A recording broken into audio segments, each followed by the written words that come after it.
Le setting au milieu, c'est la résolution de tous tes problèmes. Filtrer ça high. En plus de filtrer, tu augmentes les performances de ta team. Augmente le taux de confiance.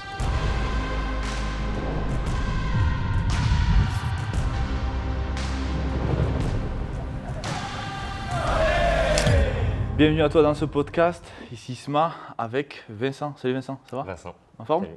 Super. Super, cool. Alors ce podcast est très différent de ce que tu as l'habitude de voir. On va parler de setting. Alors le setting, est-ce que tu peux nous expliquer ce que c'est que le setting? D'abord, avant de comprendre qu'il y a quelque chose à comprendre, combien tu gagnes à peu près? Juste pour qui? Là, je suis de manière constante entre 3 et 4 000 euros par mois. Ok, super. Voilà, tu es OK techniquement. Donc qu'est-ce que le setting? Le setting, ça va vraiment être la partie de préparation avant l'appel de closing. Ça va vraiment être une étape hyper importante pour préparer les prospects à prendre un appel de closing, les motiver, les qualifier, hyper important. Ce qu'on appelle nous hyper en fait. C'est vraiment leur donner l'énergie pour rentrer dans l'appel de closing derrière. Dans les meilleures conditions. Dans les meilleures conditions. Ok.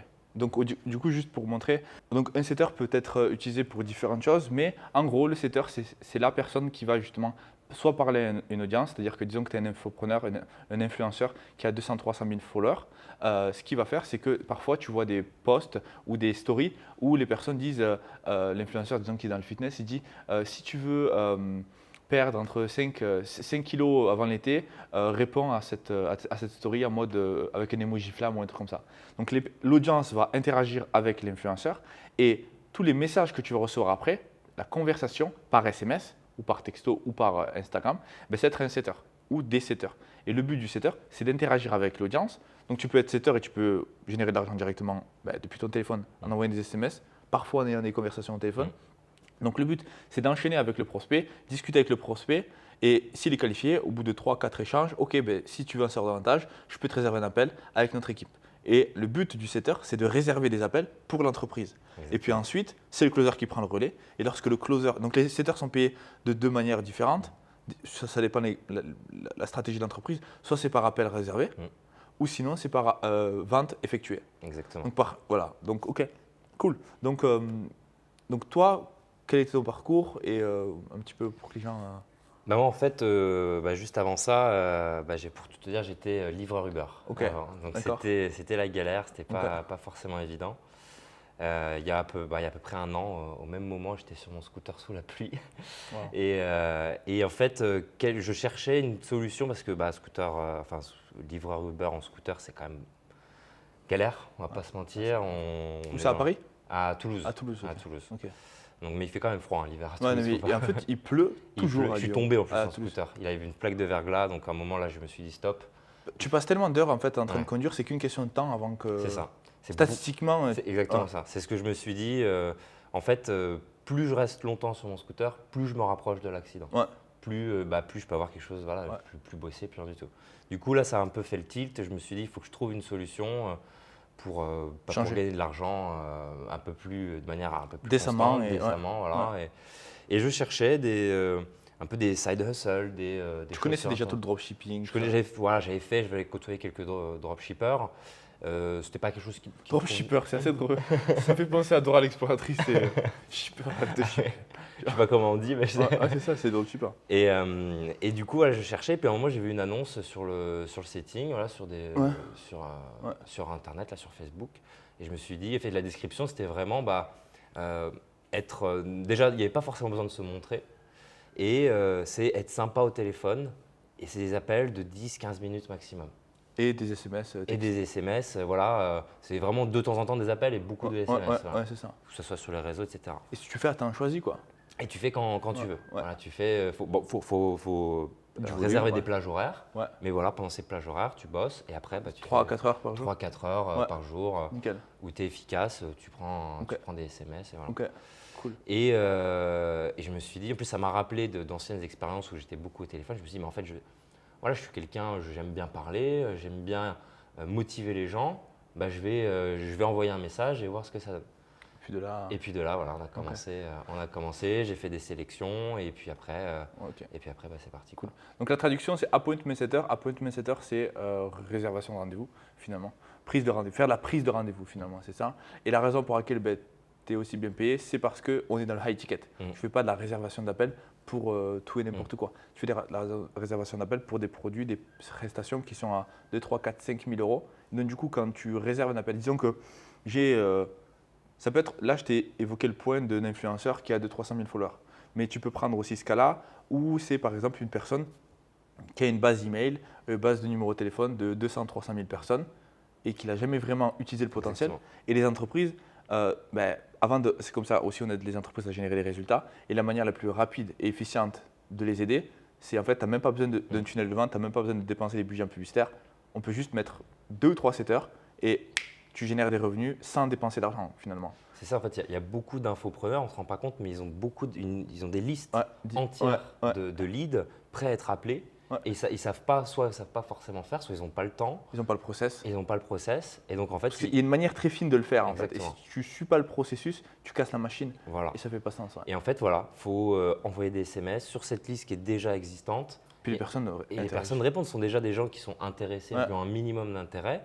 Donc, c'est pas du pur cola froid. Non, c'est non, pas du tout. Ouais. Voilà, c'est pas, on dérange pas les gens. Moi, j'ai l'habitude de dire, on dérange pas les gens sous la douche, Ouais, en c'est plein ça. milieu. Donc ça, c'est hyper agréable. Ouais. Et après, bah voilà. Et en plus, tu n'es pas là pour vendre. Exactement. Et donc, du coup, les gens, en fait, c'est une conversation qui est cool, tu vois. Les gens, ils ne sont pas là en mode. Il y a pas de.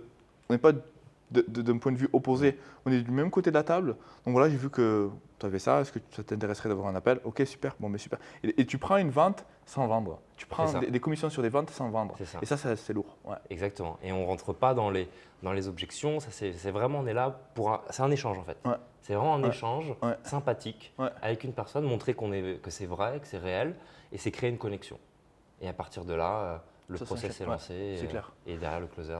C'est clair que C'est clair. le setting, c'est vraiment une dinguerie parce que finalement, tu n'as pas besoin de vente, tu n'as pas besoin. C'est le closing, Il n'y a pas cette pression. pas en fait. cette pression de vendre. Quoi. Ça, c'est lourd. Par contre, après, il te faut des closers dans ta team qui. Donc, en fait, les setters vont réserver des appels et après, c'est les closers qui vont finir le point. Tu vois, c'est eux qui vont tirer le penalty. Donc, toi, tu as juste à faire des bonnes passes décisives et puis après, ça part en panenka. Ok. C'est ça. Ce qui marche vraiment bien, c'est vraiment d'avoir cet état d'esprit de team, de partenariat Ouais. avec un closer ou des closers. Ouais. Voilà, c'est vraiment un échange Ouais. où on est là pour, comme tu l'as dit, passe décisive pour que le closer puisse mettre dans la lucarne. C'était toi d'ailleurs qui avait. Parce qu'on travaille avec Olivier Roland, c'est toi qui avais mis en place justement Exactement. son Ouais. écosystème de manière à ce que. Exactement. Il y avait toute une phase de. Justement, ça, c'est un super exemple, Ouais. Olivier Roland, parce que c'est une audience qui est hyper qualifiée, qui est hyper intéressée, motivée. Il a déjà sa liste. Il a déjà la liste. Bon, Il mais n'avait viens, plus qu'à piocher dedans. Ouais, viens, on ajoute des Voilà. setters et on augmentait les revenus. Donc, Exactement. c'était super, super top, ça a bien marché Des pour lui. petits appels, Ouais. 5-10 minutes, on fait un petit point, est-ce que tu as bien vu le contenu, le défi, etc. Et à partir de là, les gens étaient hyper motivés, hyper engagés. Et après, c'était fluide derrière, quoi. Ouais. Les closers derrière, hyper Ouais. simple. Après, on a d'autres entrepreneurs qui viennent justement travailler avec nous. Là, Olivier Roland, c'est un exemple. Mais peu importe, si tu as une offre high ticket qui peut aller de 1500 à plus de 15K, 15 000 euros, et que tu as besoin de setters, on a une formation de setting et on peut te mettre en relation avec des setters qui ont les bonnes méthodes. On a testé sur des dizaines de milliers d'appels. C'est un processus à mettre en place. Les setters, ils savent exactement quoi faire. Et juste à réserver un appel, tu auras un lien en description. Qu'est-ce qui, selon toi, est-ce que tu as un truc à partager par rapport au setting? Le setting, j'ai envie de dire, c'est vraiment les personnes qui ont envie de se sentir bien dans un appel et d'aider les gens en leur donnant le sourire, en fait. C'est vraiment ça, moi, ce que je retiens Ok. vraiment. Yes. Et après, moi, j'aime bien l'esprit d'équipe en interne. Ouais. Et c'est ça, moi, qui me Ouais. plaît. C'est de savoir que derrière, T'as une team. j'ai aidé non seulement quelqu'un à changer sa vie, Ouais. et aussi j'ai aidé un closer Ouais. et l'infopreneur derrière à closer et à changer la vie d'une personne, quoi. Et ça, Ça- c'est vraiment cool. C'est vraiment un truc genre, étant donné que lorsque tu fais si t'es infopreneur, lorsque tu fais de la vente, lorsque tu as un tunnel de vente, il faut comprendre qu'il y a une loi, la loi des setters.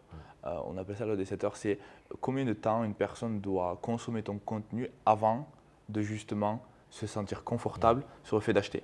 Donc, je ne suis pas en train de dire que les personnes ne peuvent pas acheter s'ils n'ont pas consommé cette heure de contenu, mais en revanche, le fait d'avoir consommé cette heure de contenu augmente drastiquement tes chances de closer la vente. Pourquoi? Parce que les gens ont eu l'habitude la chance de pouvoir te connaître, etc. Et donc ça, c'est un truc, un vrai avantage. Et ce n'est pas à donner à tout le monde d'avoir un écosystème où tu as 7 heures de contenu à leur donner. Alors je dirais que voilà, directement, tu envoies la publicité, les personnes voient un contenu et réservent un appel. Ça peut être une VSL, ça peut être un webinaire, peu importe. Les gens réservent un appel. Et si tu n'as pas donné suffisamment de contenu, tu auras des closers qui ne vont pas performer. Ou sinon, tu as pire encore, tu as un closer ou une minorité de closers qui font beaucoup d'argent, mais c'est très dur d'onboarder de nouveaux closers. Donc ce que tu dois faire, c'est comme il y a de la friction, c'est-à-dire que toutes les calories à dépenser pour être en capacité de closer cette vente, de passer de prospect à client, est dépensée par le closer. Donc du coup, c'est énormément d'énergie. Donc du coup, ce closer tu vas aller burn-out, il va y avoir énormément de turnover et c'est pas bon. Donc ce que tu veux, c'est allégir la pression et mettre un setter. Et le fait d'avoir une conversation, une personne, on a un process, les personnes réservent un appel, boum, tu les appelles. Le fait tu es sur Internet, tu regardes une vidéo, tu regardes une autre vidéo, tu réserves un appel, pour toi, c'est pas encore vrai. Et le fait d'avoir un closer qui va venir te vendre un programme à 5 000 € directement après, tu ne te sens pas forcément confortable. En revanche, si tu as une autre personne qui t'appelle entre-temps, qui te montre qu'en fait c'est un humain, que tu as l'habitude d'aider d'autres humains, que tout se passe bien, ben déjà ça enlève énormément de calories pour le closer. Et la plupart des gens, ils n'ont pas besoin vraiment de connaître le processus de comment tu vas être en capacité de les aider. Ils veulent juste savoir que ce n'est pas une arnaque. C'est ça, moi, combien de personnes j'ai eu au téléphone qui me disaient « Ah, ça me rassure, bah ouais. c'est une vraie Étant donné personne. » qu'il n'y a personne qui fait ça, tu montres que c'est une vraie entreprise, il y a des process. Et surtout, ils sentent qu'on ne leur vend pas quelque chose, comme tu disais tout à l'heure. Ça fluidifie. Fluidifie, ça met de l'huile dans le process et ça, j'ai envie de dire, ça glisse tout seul. C'est clair. Et du coup, parce que tu augmentes l'efficience, ce que j'appelle le cash per call. C'est quoi le cash per call? C'est le revenu moyen généré par closer, par appel. Donc, c'est-à-dire que si, disons que tu as eu 10 appels, tu prends les 10 derniers appels, tu prends le revenu que tu as généré lors de tes 10 derniers appels et tu divises le revenu généré par le nombre d'appels. Donc, si tu as généré 10 000 €, tu viens diviser par 10 et donc du coup, ça fait 1 000 € de collecté par appel. C'est-à-dire qu'en constante, peu importe ce qui se passe, que tu vends ou pas, ta moyenne, c'est 1 000 € par appel. Et le fait de rajouter des closers, ça va drastiquement augmenter ton cash collecté par appel. Et de ce fait, tu vas avoir besoin de moins de closers. Et donc, moins de closers, moins de KO, moins de management et plus de profit. Et c'est beaucoup plus fluide. Parfois, je vois des entrepreneurs qui veulent 40, 50, 200 closers. Mais les gars, vous avez juste à régler une problématique déjà en amont. Et le fait de ne pas régler cette problématique en amont, de ne pas comprendre la mécanique du sales call funnel, ben du coup, tu vas vouloir recruter énormément de closers. Et le fait de vouloir recruter énormément de closers, ça va te créer d'autres problèmes qu'autre part. Donc, tu vas avoir des personnes qui vont vendre un produit qui n'est pas en lien avec ce que toi, tu as promis dans ta VSL. Et donc, du coup, tu vas avoir beaucoup plus de remboursement. Enfin, tu as plein de causes à effet qui viennent parce que tu as été feignant et que tu n'as pas voulu régler le truc. Ou parce que tu ne le sais pas. Mais maintenant, tu le sais. Et d'ailleurs, on a un mastermind d'entrepreneurs où on parle justement de tout ça. Il y a beaucoup de dissipation d'énergie en fait, quand il y a beaucoup de closers. Et en fait, avec le setting, on vient vraiment focaliser et être chirurgical sur les leads qu'on laisse passer. Et du coup, on sait que ce sont des leads, des prospects qui sont chauds, qui sont vraiment chauds. Donc, on a vu d'ailleurs le taux de conversion augmenter drastiquement derrière. Absolument. Non, mais c'est un retour sur investissement. Même, on devrait. Tu vois, disons que tu lances un coach qui lance son entreprise, qui lance son truc. Ce que je suggérerais, c'est qu'au début, il prenne tous ses appels par lui-même, il enregistre ses 10 premiers appels. Second point, parce que tu vois, au bout d'un moment, il va avoir beaucoup trop de travail, il ne pourra pas tout gérer tout seul. Mais le second point que je leur conseille, moi, de faire, c'est de mettre en place un setter, pour comme ça, au moins, il va venir augmenter le cash per call au niveau des appels par rapport à l'entrepreneur. Parce que déjà, c'est l'entrepreneur, sa figure d'autorité. Techniquement, il est censé closer une vente sur 2.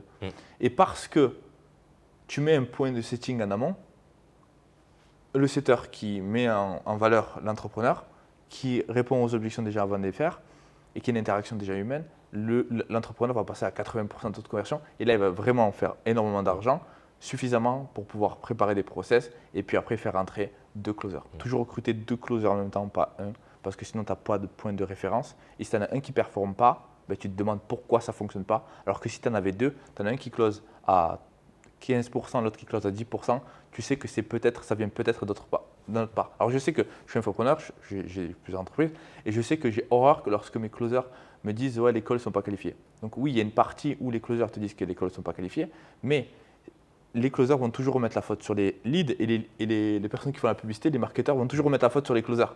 Donc du coup, en fait, tu te retrouves à parler, tu deviens fou en fait. Non mais lui, il m'a dit que les leads étaient fatigués. Non mais lui, il m'a dit que les closers étaient flingués. Donc en fait, d'où vient le problème? Et le setting au milieu, c'est la résolution de tous tes problèmes. Tu mets en place un pole setting, ça filtre et au moins tu sais très bien les taux de conversion. Ça filtre et ça hype. Et ça hype. C'est ça en Ça fait. hype derrière. En plus de filtrer, tu augmentes les performances de ta team. Augmente le taux de confiance. Le taux de confiance. Ouais, cool. Bah, là, j'ai envie de dire, en plus sur cette partie setting, c'est vraiment pour l'instant ce qui concerne les calls entrants et on va dire semi-sortants. Il faut savoir qu'il y a tout un autre pan du setting qui est le setting outbound, où là, c'est vraiment aller chercher des leads à la main. Mais là, par contre, c'est avec une plus grosse valeur ajoutée sur des gros programmes. Et typiquement, un setter peut se faire des commissions à 800, 1000 euros directement quand ça classe derrière. Ouais, c'est clair. Ouais. Donc du coup, c'est quoi? Ça se fait plus sur du SaaS ou sur du B2B. Donc Ouais. c'est quand la prospection est assez simple. Donc tu utilises des tools comme Sales Navigator sur LinkedIn et tu peux faire justement la prospection. Tu peux par exemple, si je devais par exemple faire de la vente je voulais targeter une niche, viser une niche en particulier, ben c'est très facile de les viser sur LinkedIn. Tu peux scraper les emails et puis après tu peux leur envoyer des automatisations. Et il y a pas mal de travail qui est quand même automatisé. Puis après, lorsque tu as des rendez-vous, tu peux utiliser des tools comme Lemlist qui personnalise. Par exemple, file-moi une feuille s'il te plaît. Si jamais tu peux faire une feuille, tu peux prendre un papier, tu vois. Je peux me prendre en photo avec Lemlist. C'est une start-up française d'ailleurs que je recommande. Je peux faire une photo comme ça, tac. Et et j'envoie ça à 1000 personnes et je peux écrire on se prend un café et je mets son prénom, tu vois. Et toi en tant que setter, tu prends une photo comme ça, tu envoies ça. Après l'objection là, oh mais j'ai pas envie de montrer mon visage. Tu as compris, c'était une idée. Calme-toi, détends-toi, ça vient sur scène. Donc mais c'est clair que alors t'imagines tu te retrouves à voir les entreprises, tu dis OK, vous avez un produit à 5 ou 10 000 euros. Bon, mais si je vous ramène des clients, vous me donnez combien? C'est gratuit. Ouais, c'est gratuit. C'est gratuit. Donc en fait, quand tu sais comment c'était, d'abord tu commences avec du inbound, à mon avis. Mais quand tu veux scaler et faire beaucoup d'argent, enfin, aux États-Unis, vous allez juste sur le YouTube, vous mettez appointment setter, il y aura des gars qui se font des 15, 20, 30 000 euros par mois en appointment setter. Sur du setting, sur des gros tickets, Ouais, sur ça des peut gros aller tickets. très très vite. Mais le niveau d'entreprises qui ont une base de data, en fait, c'est génial, quoi. Tu peux vraiment. En fait, c'est comme si tu prends rien, tu apportes quelque chose à l'entreprise. Donc en fait, il y a toujours de l'argent pour ceux qui apportent quelque chose, tu vois. Tu vois, les parasites qui font que grappiller, ça, à première inflation, première crise financière, eux, ils dégagent. Mais par contre, disons qu'il y a une entreprise qui a bien marché pendant quelques années, et là, ils ont des complexités financières, on va dire, parce que Covid ou parce que la conjoncture actuelle, ils ont décidé de réduire leur budget marketing. Toi, tu vas leur voir en tant que setter, tu dis, écoute, vous n'avez pas à dépenser plus en publicité, et je vais vous rajouter, voilà, je sais pas, 200, 300, 400 000 euros par mois de chiffre d'affaires en plus. Ah mais là, un infopreneur, Ouais. il réfléchit même pas. C'est ça. Il Ouais. réfléchit même pas. Il prend direct. Ouais. Au pire, ça fonctionne pas. C'est zéro coût parce C'est que zéro. un setter ne coûte rien s'il va. Ouais, c'est ça. Ça coûte rien si ça ne Ouais. close pas derrière. Non, mais c'est Donc, clair. Dinguerie. Cool. donc ça, c'est vraiment un pan où il y a un L'avenir. marché et un avenir immense. Ouais. On a d'ailleurs une formation de setter. On est les seuls d'ailleurs sur le marché. Hyper complète. Ouais. Il y a tout. Il y a tout. Il y a tout dedans. Et en plus, on vous met en relation avec des entreprises qui recrutent des setters. Donc si toi, tu es une entreprise, tu veux recruter des setters, ça marche dans ce sens. Mais si ça te parle et que tu veux devenir justement setter à temps choisi, tu peux aussi rentrer en formation et te mettre en relation avec une entreprise qui recrute des setters. Ok, cool. Ben, super. Ben, merci. Excellente journée. Et du Avec coup, tu plaisir. rentres tu vas à Dubaï là? Et là, on part à Dubaï. Ouais. Là, Ok. je vais à Dubaï. Ok, Là, cool. là, c'est l'avantage du setting. Hein. Ouais. Je fais ça d'où je veux, quand je veux. Je cale mes heures Ouais. en fonction des créneaux horaires Yes. et du fuseau horaire du pays qui je suis. Ouais. Et après, je peux voyager. Là, j'ai fait 2 semaines à Bali, je vais faire 2 semaines à Dubaï. Nickel. Et après, on va quand même passer les fêtes en famille. Yes. Ok, super. Et puis, À Toulouse? À Toulouse. Ok, génial. T'as pas l'accent? Hein. T'as Non, pas pas l'accent? trop. Hein. J'ai beaucoup été à Paris, Ok. une dizaine d'années. Ok. J'étais à côté, donc Ouais. cool, super. Top les gars, excellente journée à vous. Ciao.